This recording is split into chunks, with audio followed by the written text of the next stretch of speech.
Danny Gagnon le 6 août 2021. La prophétie du cœur.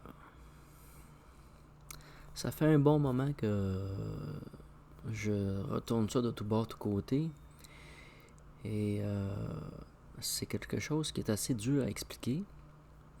Mais je vais tenter de le faire. À la limite, avec le temps, peut-être refaire une vidéo. Mais juste cette partie-là pourrait écrire un livre au complet. La prophétie du cœur, d'abord,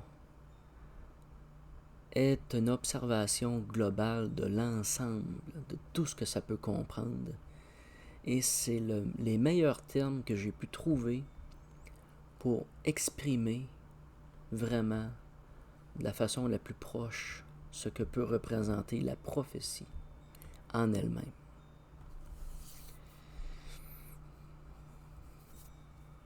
Ça a commencé d'abord par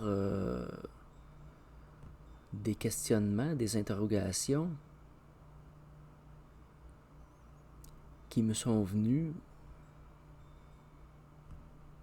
comme tout le reste, par curiosité ou curiosité imposée, je sais pas. Mais je me suis aperçu qu'il y a des choses que j'écrivais qui ressemblaient à de la prophétie, sans vouloir faire de la prophétie. Je ne vous dirai pas qu'est-ce qu'il en est. C'est juste des choses que j'ai écrites à certaines personnes, dans des commentaires que j'ai faits sur certaines vidéos. Et je me suis rendu compte qu'il y avait d'autres personnes comme moi qui parlaient de façon prophétique, sans même qu'eux s'en rendent compte forcément.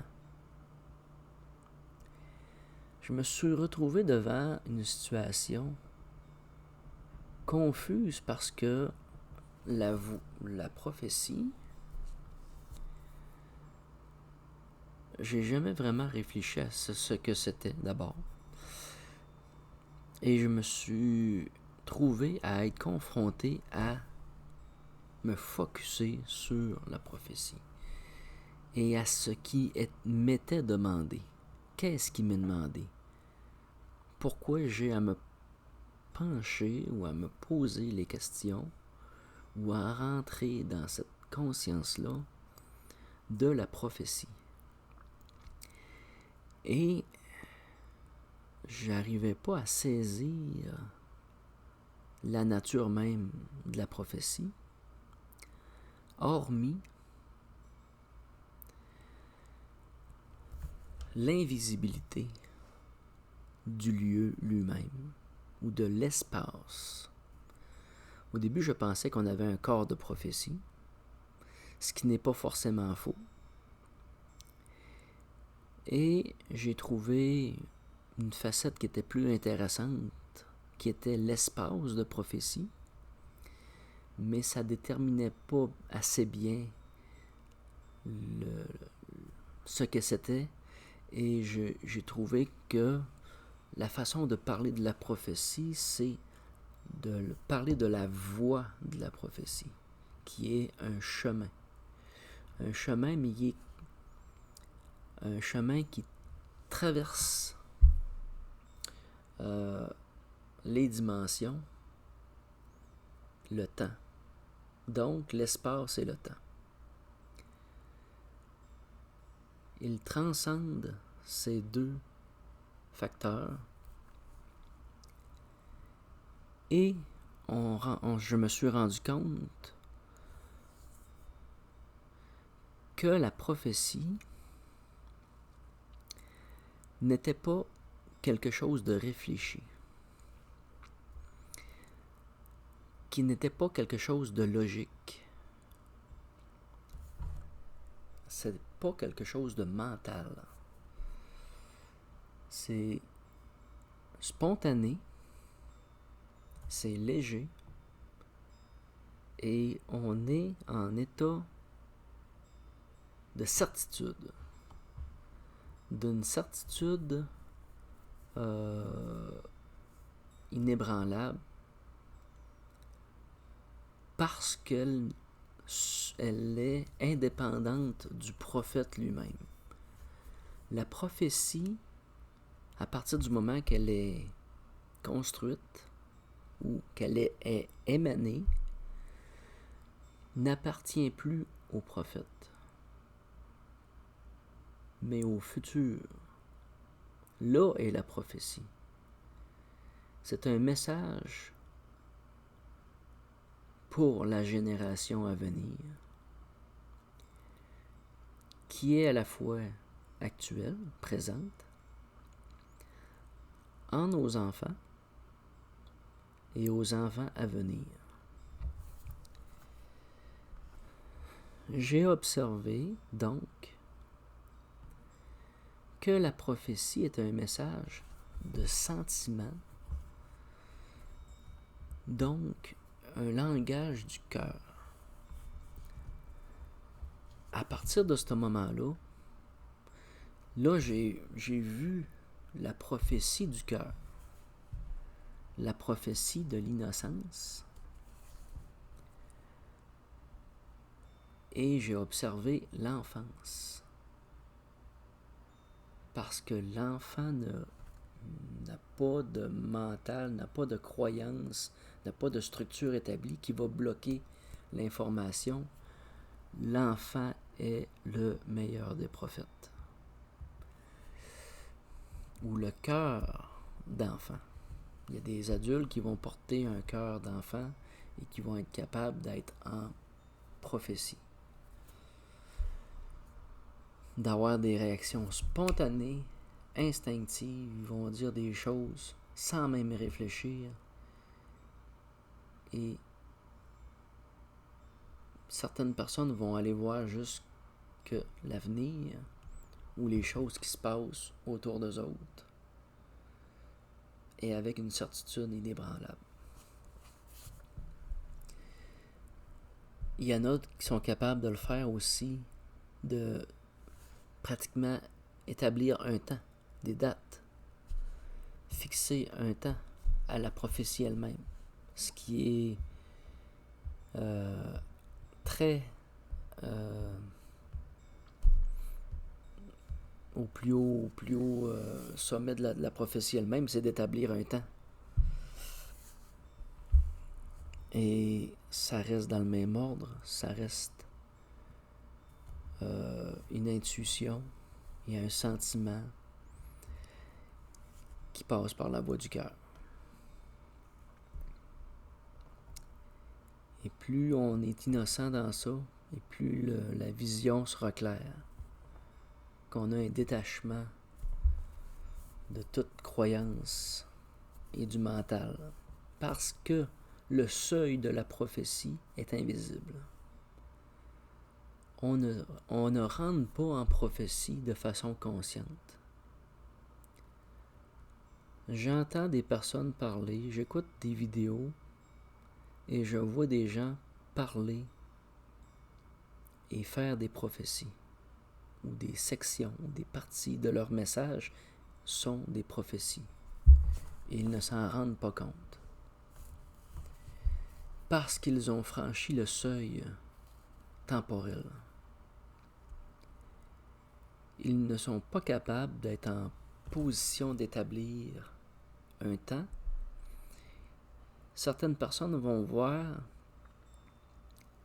des choses comme s'ils seraient actuels, alors qu'il reste encore à venir.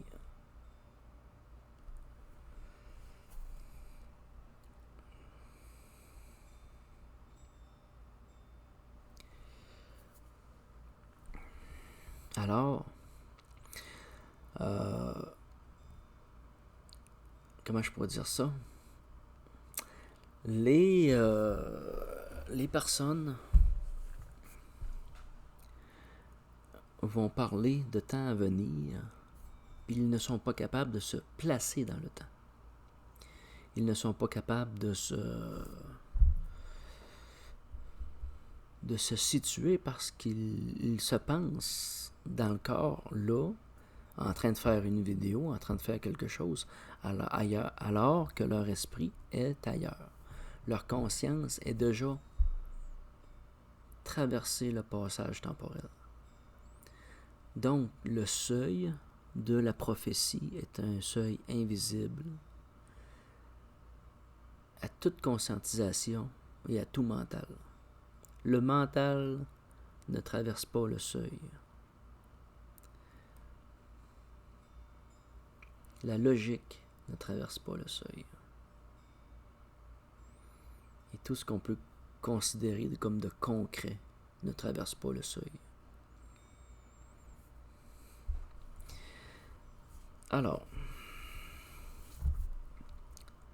la prophétie du cœur va plus loin encore parce que j'avais aussi la possibilité de nommer cette vidéo-là la prophétie de l'arbre. J'ai observé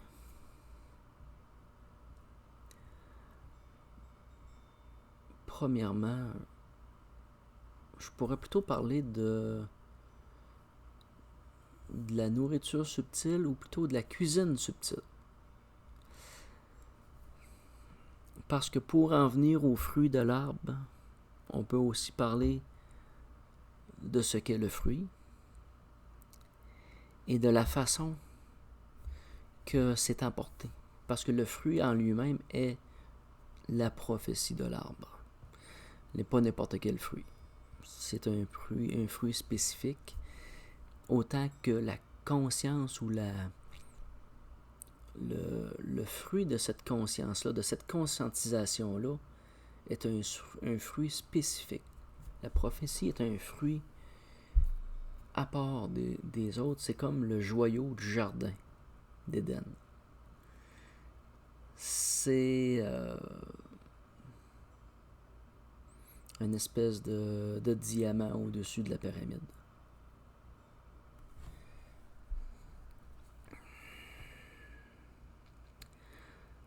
Lorsqu'on va chercher de l'information, on va cueillir des fruits. Avant de faire cette vidéo-là, j'ai récolté des informations. J'ai récolté des fruits. Et avant de faire de quoi avec, là, je l'ai laissé mûrir. J'ai laissé mûrir l'idée. Je l'ai laissé vieillir pour sentir qu'il est vraiment abouti. Que cette idée-là est vraiment concrète. Et à une certaine solidité, à une certaine structure qui est en soi une nourriture. Alors, on est des jardiniers de l'esprit et on cherche l'information et on va cueillir l'information.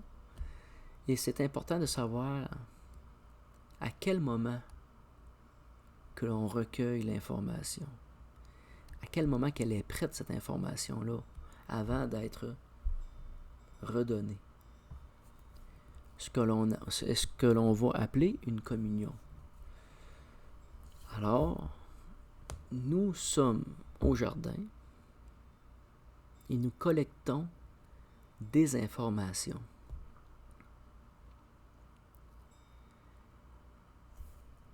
Chaque personne a sa façon de voir les choses. Chaque personne a une terre bien à lui, dans laquelle poussent différents fruits et permet d'avoir une multitude de variétés. Alors, une personne va aller chercher de l'information et va nous présenter un fruit, une conscience, de la connaissance dans une de ses vidéos. Certains fruits sont bien aboutis, bien mûris, et certains autres un peu moins. Certaines personnes vont partir une vidéo avec une forme d'information quand même, et on a la vidéo et on a les commentaires. Et par les commentaires, souvent, vient la maturité du fruit. Par les commentaires des gens qui vont être mis en bas, l'information de base qui va avoir été donnée va prendre un nouveau sens avec les commentaires, va finir souvent de maturer par les commentaires, par les gens qui vont porter une réflexion. Ils vont amener une saveur supplémentaire. Ils vont amener vraiment un aboutissement souvent à ce qui nous est présenté au départ. C'est ce qui est super intéressant avec YouTube, puis la façon de pouvoir communiquer et de pouvoir répondre et de transmettre de l'information. Alors, nous avons des personnes de multiples jardiniers et de multiples terres qu'ils cultivent et qui récoltent une multitude de fruits variés. Et lorsque l'on est sur une plateforme comme YouTube et qu'on communique des informations, soit d'une vidéo conséquente à une autre, et consécutivement, comme ça, on se répond par vidéo, on rentre en communion d'informations ou de fruits. Nous nous nourrissons les uns les autres. C'est une forme de partage. C'est un partage qui est nécessaire à la prophétie. Le prophète n'est pas forcément conscient de ce qu'il vient d'annoncer, de ce qu'il vient de dire ou de ce qu'il a écrit. Il va falloir qu'il prenne un recul, qu'il se relise ou qu'il revoie les vidéos qu'il va avoir faites pour se rendre compte que ce qu'il a dit à ce moment-là, ok, au niveau du temps, dans le temps, c'était pas tout à fait. Ça pouvait s'appliquer, pas forcément au temps actuel, mais au temps à venir. Alors, le prophète n'est pas seulement un jardinier.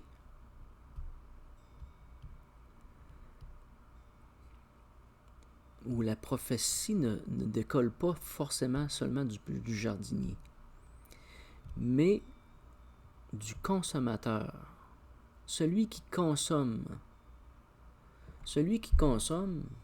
l'information et qui goûte et se rend compte à sa capacité à recevoir l'information qu'on est en face d'une prophétie. Alors vient une intervention d'une autre personne.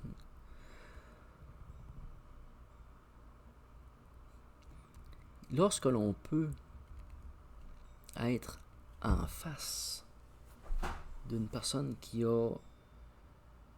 C'est comme si on ferait une rencontre de deux jardiniers. Deux jardiniers se rencontrent, puis ils échangent des fruits, ils échangent des connaissances. Et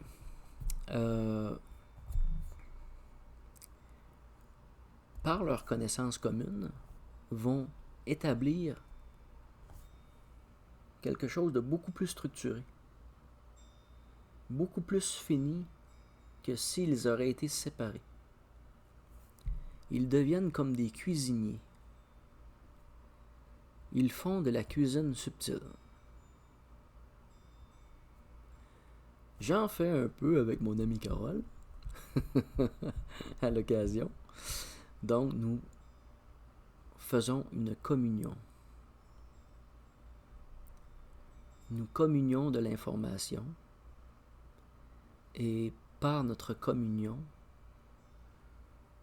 on arrive à créer ou observer quelque chose de beaucoup plus structuré, beaucoup plus concret et plus solide. Et lorsqu'on comprend que nous sommes une forme de cuisinier, parce qu'avant de faire une vidéo, on a pris plusieurs ingrédients, puis là on construit la vidéo. Donc cette vidéo-là est une cuisine subtile. Cette vidéo-là est un plat que j'ai préparé depuis 1 mois, peut-être plus. De plusieurs informations que j'ai prises de part et d'autre. Lorsqu'on comprend qu'on a la capacité de cuisiner l'information et structurer des croyances suite à cette alimentation-là, on observe aussi dans la société d'autres cuisiniers.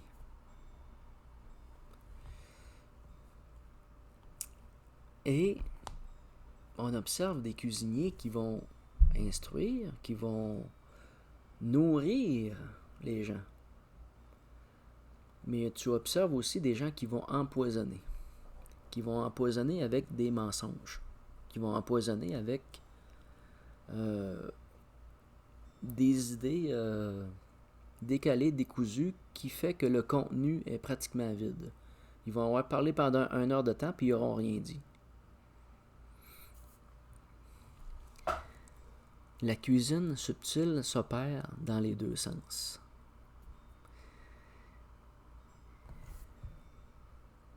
Dans le sens opposé à la prophétie, on est dans la confusion, dans l'ignorance, dans le mensonge, pour confondre les consciences et les perdre. Perdre notre orientation, notre ligne, notre équilibre. Et la prophétie va rentrer dans l'opposé de ça. La prophétie est un fruit qui va nous élever, qui va nous aligner, je dirais même nous donner des ailes.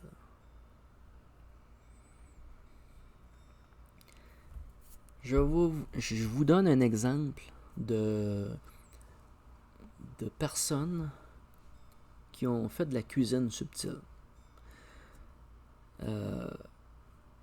Platon et Socrate. J'ai pas tout lu ce que Platon a écrit, ni le platonisme au complet, et Socrate non plus. Mais, sans avoir lu, sans avoir fait le tour, pour les personnes, les philosophes qu'ils ont été et représentés, je serais prêt à parier qu'à travers Platon, nous observons la prophétie de Socrate.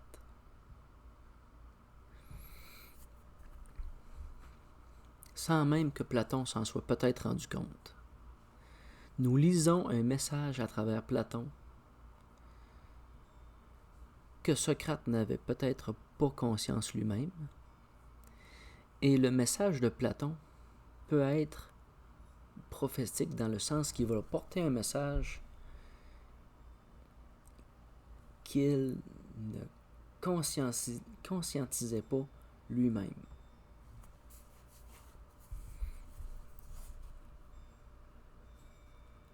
Il n'y a pas de prophétie sans lecture. Il n'y a pas de prophétie sans reconnaissance. La prophétie ne peut pas exister sans être reconnue. Il n'y a pas de prophétie sans reconnaissance.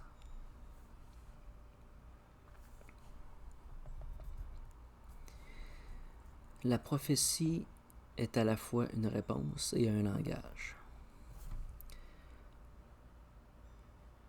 J'ai parlé de la prophétie du cœur.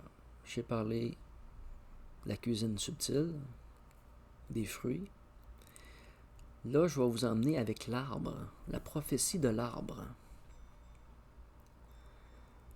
L'arbre est un être multidimensionnel, au même titre que nous, et multiconscience.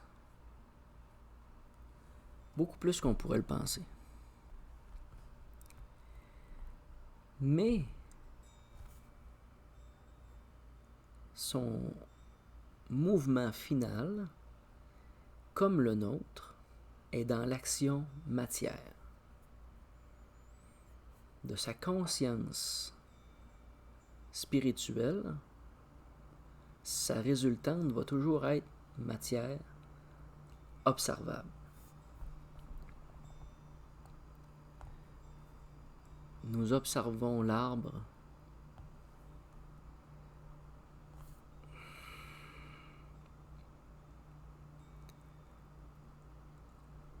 à naître, à grandir, à fleurir, à porter des fruits. La prophétie est un fruit, et à partir du moment que le fruit est cueilli, il n'appartient plus à l'arbre. La prophétie n'appartient plus au prophète. À partir du moment que le fruit a été détaché de l'arbre, la prophétie est un partage collectif à tous ceux qui veulent bien l'entendre, à tous ceux qui ont la capacité de le savourer, de savourer cette information, à savourer ce fruit exceptionnel, parce que le fruit porte la semence d'un avenir, de l'avenir de l'arbre, mais non seulement de l'arbre, mais de l'homme et de tout ce qui s'en nourrit. C'est une communion de vie que le pommier produise une pomme pour nourrir l'homme qui par son tour va se servir des graines pour le ressemer et prospérer. C'est une communion de vie dans le sens d'entraide. Et c'est un langage non verbal, inconscient, et qui est un cycle éternel. La prophétie de l'arbre, je ne peux pas dire que l'arbre lui-même produit de multiples fruits, mais chaque fruit est différent. Chaque fruit a sa saveur, son goût.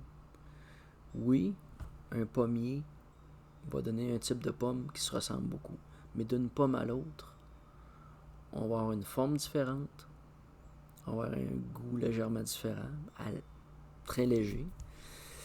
On va avoir des pépins, moins de pépins.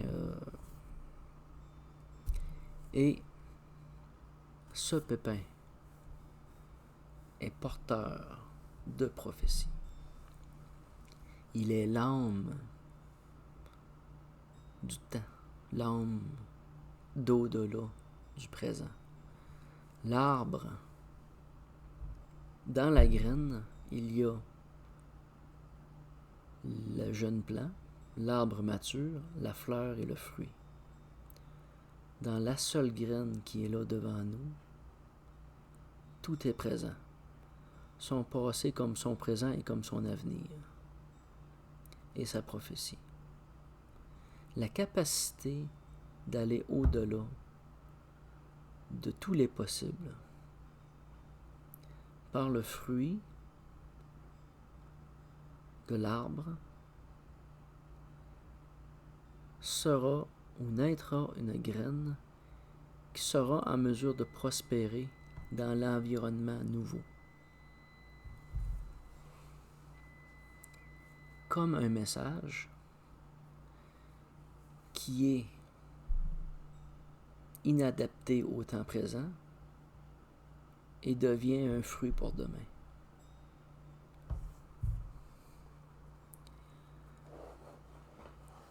On observe la prophétie de l'arbre et lorsque l'on regarde l'homme, on regarde la prophétie de l'homme par les enfants et tout le cycle de la conception jusqu'à l'âge de devenir adulte. Toute la partie de l'enfance à partir de la conception est le seuil de la prophétie. Est l'innocence et est le temps à venir.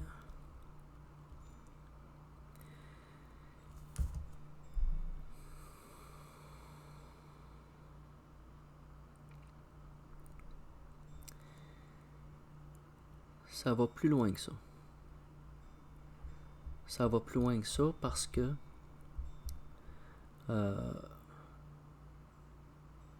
comme la graine du pommier, l'adulte fait partie de l'enfant.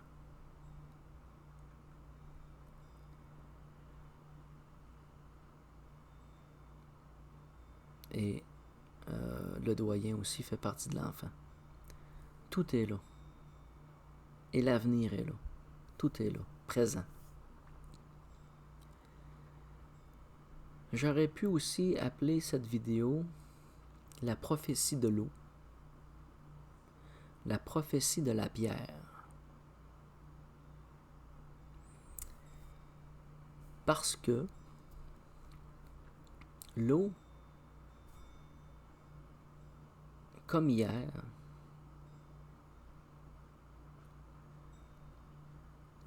est grandement semblable à celle de demain, celle d'hier, celle d'aujourd'hui, celle de demain. L'eau, c'est de l'eau. C'est sûr qu'il y a plein de petits agents qui vont venir se la composer selon l'environnement dans lequel elle est, mais l'eau véhicule le message. L'eau est porteur de message. Et la prophétie en fait partie. Comme la pierre, pour son temps d'hier, son temps d'aujourd'hui et son temps de demain, la pierre porte la prophétie, porte sa prophétie. Ça peut être très étrange, ce que je dis là. Ça peut être pas vouloir dire grand-chose. Mais je sais que pour beaucoup de personnes qui vont écouter cette vidéo-là, ça a du sens. Et même beaucoup. Pour moi, ça en a. Mais la prophétie de l'eau, elle est évidente. Peut-être moins pour la pierre, mais pour moi, elle l'est. OK.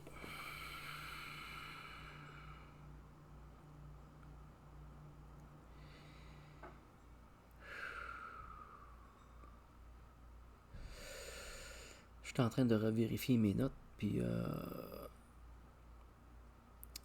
il y avait un dessin que je voulais vous faire, puis je pense que je vais prendre le temps de le faire. Je vais prendre une pause, puis je vous reviens avec ça. Bon, OK. C'est une vision que j'ai eue cette semaine. Et ça va comme suit. Ça s'appelle les multiprojections. Donc, nous sommes en 3 dimensions. Et dans la 3e dimension, nous avons 3 projecteurs. Les projecteurs sont situés aux extrémités. Nous sommes au centre. Il y a 3 projections qui créent l'état.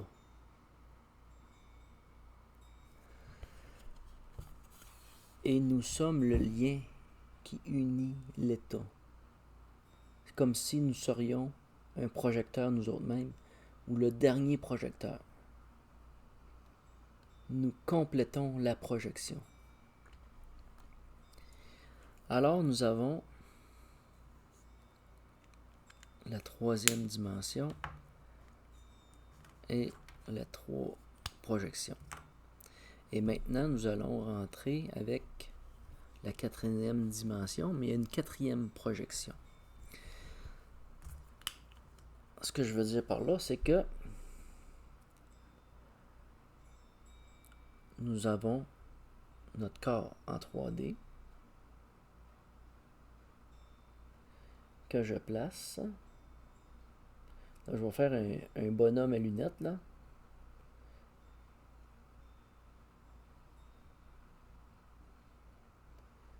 Mais c'est le principe. Parce que nous avons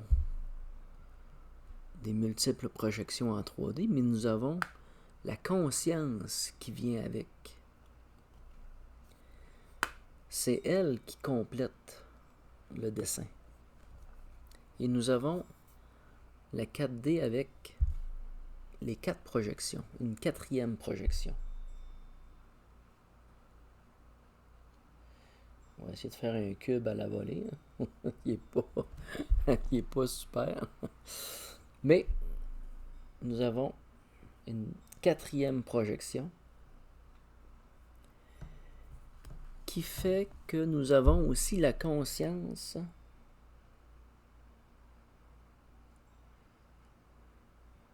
de cette quatrième projection.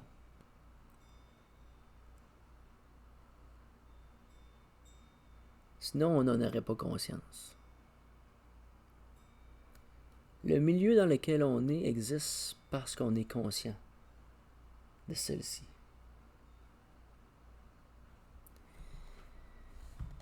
Alors, mon bonhomme en ligne orange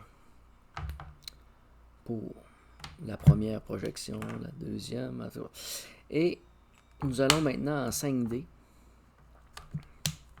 pour une cinquième projection.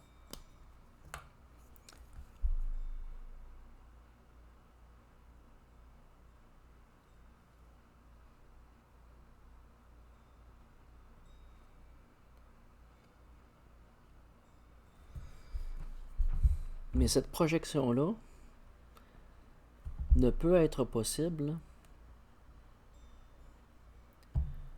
que si nous avons la conscience qu'elle existe, ou la capacité de la lire.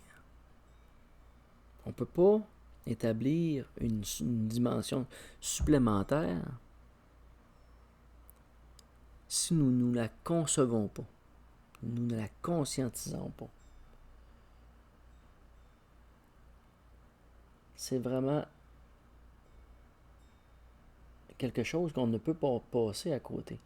On ne peut pas passer à côté de l'existence d'une chose si on en est conscient. Elle ne peut exister.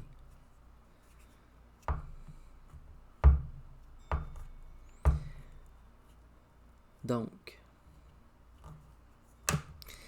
il n'est pas impossible qu'il y ait une 6e, 7e, 8e. Mais tant qu'on n'a pas la capacité de la lire ou de la conscientiser, elle n'existe pas. La projection n'est pas complétée. La projection n'est pas complète parce que nous ne le sommes pas complets pour ça. On parle qu'on va en 5D, mais si elle n'est pas complète, ça ne marche pas. À partir de la 5e dimension, nous atteignons le temps et l'espace. Nous atteignons le temps et l'espace en conscience. Nous conscientisons ça Et c'est la dimension de la prophétie. À partir du moment que l'on rentre en télépathie ou en prophétie, ou conscient d'une prophétie, ou qu'on la conscientise, nous atteignons une dimension supérieure. On n'est plus dans la troisième, on n'est plus dans la quatrième. On est déjà au-delà. On est déjà au-delà de la quatrième dimension. À partir du moment que tu es en prophétie, tu es hors du temps.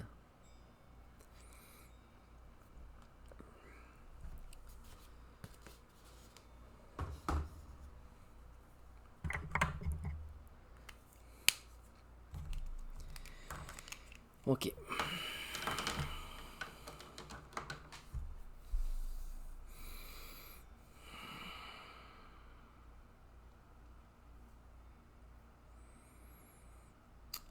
On n'a pas la conscience. On n'est pas conscient de la prophétie en elle-même. Forcément.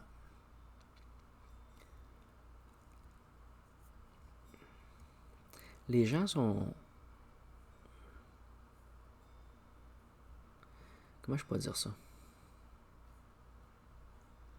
Le scepticisme et la croyance vont amener beaucoup de blocages. Mais pour quelqu'un qui est rendu à une certaine étape de conscience de ce qui l'entoure, va se rendre compte de la prophétie, va se rendre compte des messages qui lui sont lancés comme des avertissements, comme des indications, comme des une forme de guidance aussi, de synchronicité. La synchronicité va rentrer dans cette ligne-là.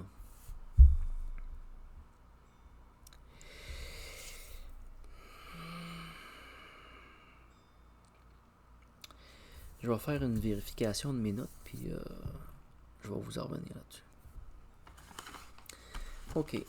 J'ai pris quelques notes. La responsabilité de la prophétie,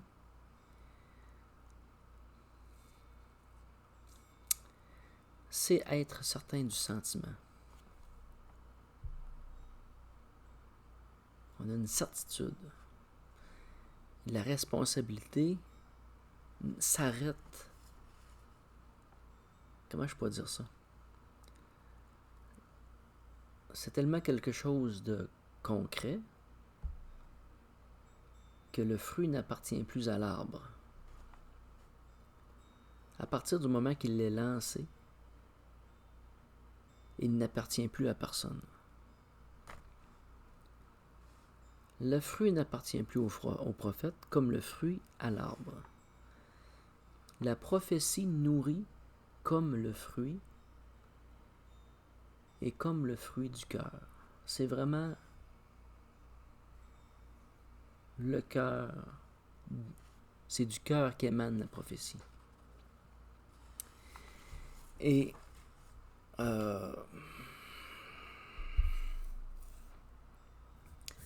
faut juste prendre le temps de conscientiser, dans le sens de se lâcher lousse, faut pas forcer à essayer de saisir quelque chose. Faut juste être dans l'instant présent, se laisser glisser avec les énergies qui circulent. Nous sommes un canal, nous sommes un... Comment je peux dire ça? C'est un pont. Et l'information va jaillir facilement s'il n'y a pas de restriction. Je vous reviens. On pourrait appeler aussi ou rentrer dans la conscience de la prophétie avec la conscience du Liber Mundi, le grand livre de la nature, la connaissance dans toute chose, dans tout ce qui nous entoure, tout est là. Et c'est comme une magie dans l'air. C'est une magie dans l'air qui est inexplicable. Elle nous entoure, elle nous habite et habite en toutes choses. Et la prophétie fait partie du Liber Mundi.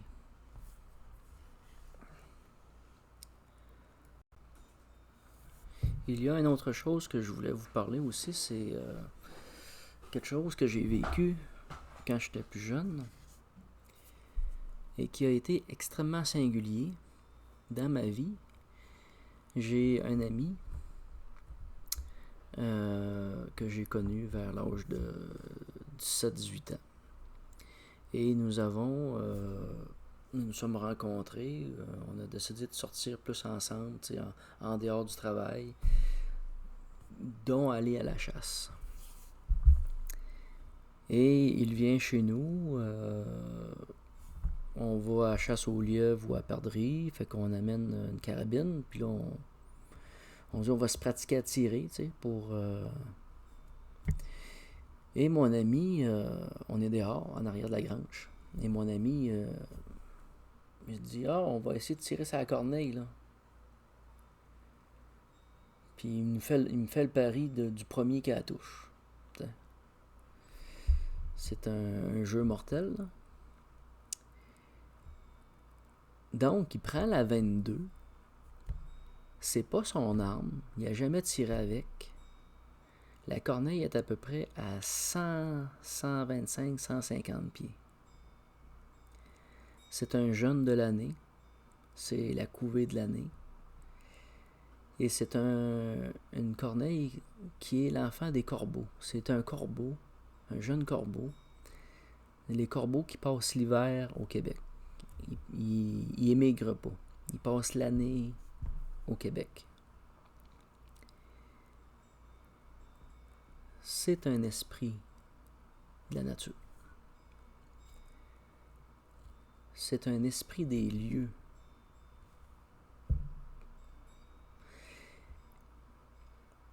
Il prend la carabine, la 22, il a mis du premier coup à tombe. On n'en croit pas nos yeux. À tombe. On est tellement sur le cul. Il est comme heureux, puis là, il est comme pas heureux parce qu'il l'a tiré, parce que c'était pas son intention.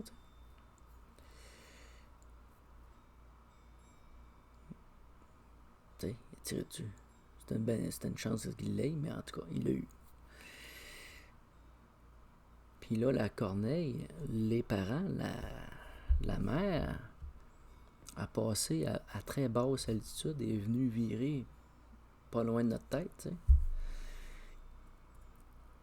Et là, il a dit « Je suis maudit ». Puis la corneille a crié. Là, il a dit « Je suis 2 fois maudit ».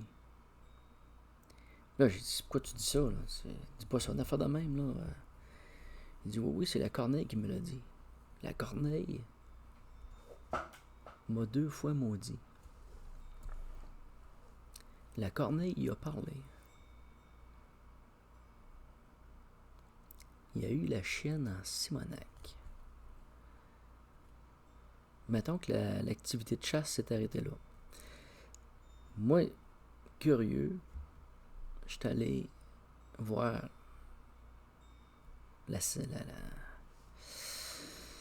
la pauvre bête, mettons. Puis, j'ai pas trouvé de sang. J'ai pas vu de trou. Il était mort, là. Tu sais, sur le coup, pour moi, c'était comme de l'autopsier. Fait que je l'ai autopsié pour savoir où c'est qu'il l'avait tué, où c'est qu'il... Je me suis rendu compte, de la morphologie, puis comment c'était fait, puis Fait que j'ai gardé les ailes, j'ai gardé la queue. Je les ai épinglés, je les ai fait chasser, je les ai gardés. Mais sans le savoir, parce que moi j'avais une admiration pour cette corneille-là, parce que je la trouvais belle. J'ai gardé ses ailes, j'ai gardé sa queue. Mais ce que je savais pas, c'est que j'ai gardé son âme aussi. C'est une corneille qui m'accompagne. Ça semble drôle à dire, mais il y a un corbeau qui m'accompagne. Ça, c'est pour moi. Mais mon ami, il y a quelques années, a été frappé par le train. Il y avait lui, sa blonde, et 3 de ses enfants. Il y a 2 de ses enfants qui sont morts sur le coup.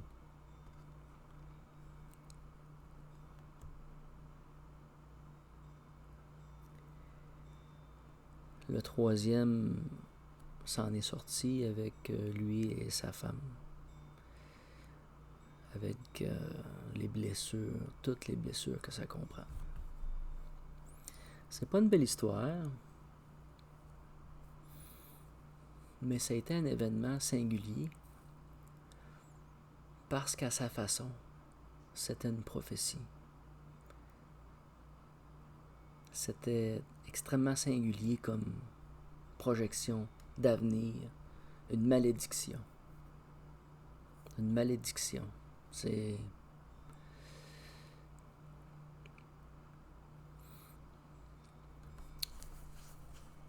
Ça porte à réflexion. Ça porte à réflexion sur la prophétie et les malédictions comme ça,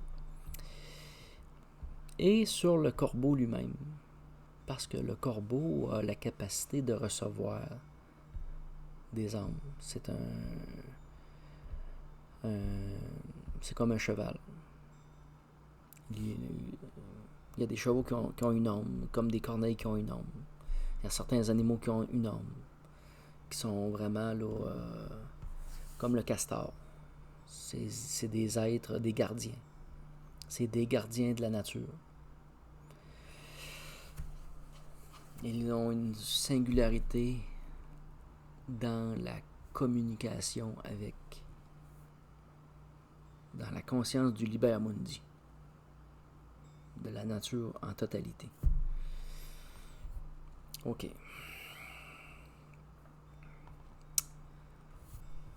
C'était un autre point, donc je vais revenir sur pas long. Ok. Pour la prophétie du cœur, ça fait pas mal le tour.